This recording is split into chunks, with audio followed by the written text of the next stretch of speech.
Just hours from now, a federal judge will consider for the first time whether former President Trump is immune from legal liability related to the January 6th attack on the U.S. Capitol by his supporters.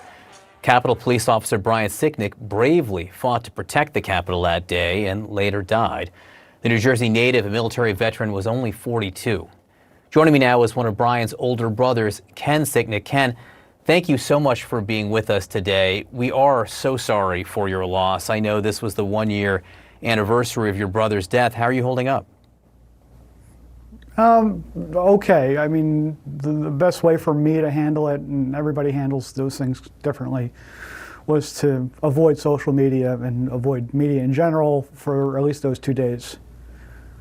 You're talking about the anniversary itself.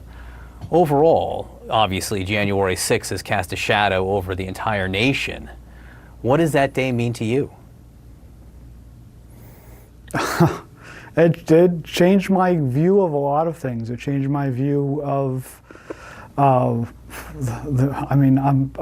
going to be pejorative here, the monster that created the situation to begin with.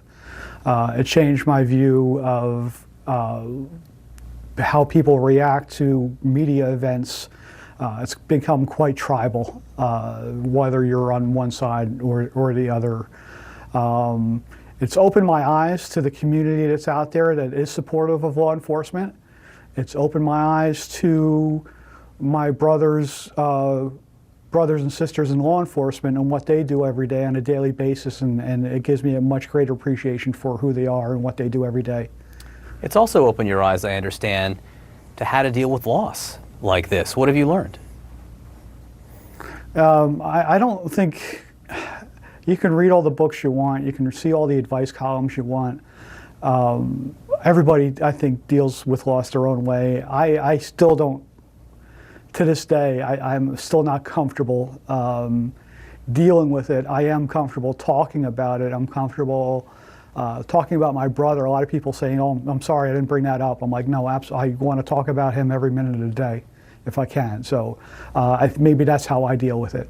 I still haven't really decided or figured out the best way to deal with that. And you know, supporting my, you know, having my older brother, Craig, you know, we're supporting each other and supporting my parents and other family members, and it's just, you know, you have to, sometimes you're more worried about the others than you are about yourself, and you kind of disappear.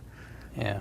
Look, you need to check in on yourself through these things because it is a struggle, a constant struggle. I do want to ask you, you referred to, and these were your words, the monster responsible for all of this. I think you're talking about the former President Donald Trump, and this is the way he talks about that day. Listen.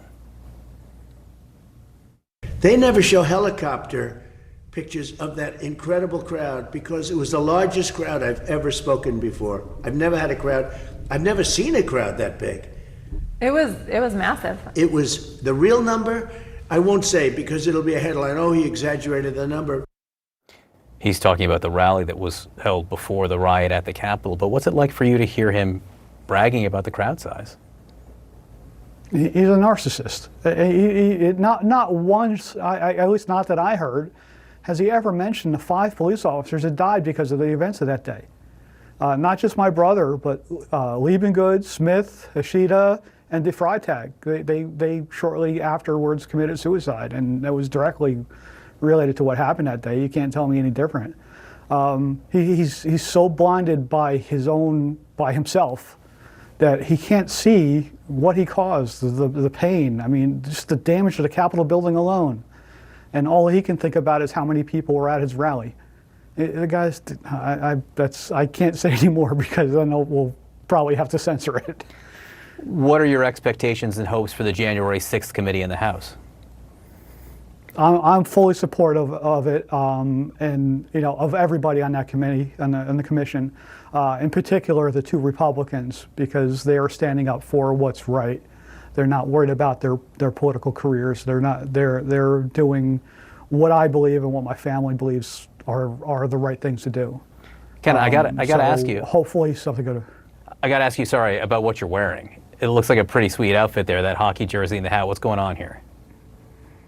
So shortly after he died, I was trying to figure out a way to thank all the people that helped my family, all the police officers, the New Jersey State Police that escorted us down to his memorial service in February. A friend of mine from high school who's a lieutenant with the Howell, New Jersey Police Department, and all the United States Capitol Police officers and the friends and the people that helped me out. So I decided to make up some custom jerseys to help remember my brother. So, it has his badge number on it, and it has the symbol in the front is a plaque that was made that's in the Capitol Police Department. And also at the McGuire Air Force Base that Brian was in the 108th Wing with. So it was one of the ways that I thought I can probably, it's a small token of my appreciation. I can never thank them enough. Well, I can see you wearing it with pride. Ken, thank you for being with us this morning. Please take care of yourself, too. Appreciate it. Thank you very much. I appreciate it.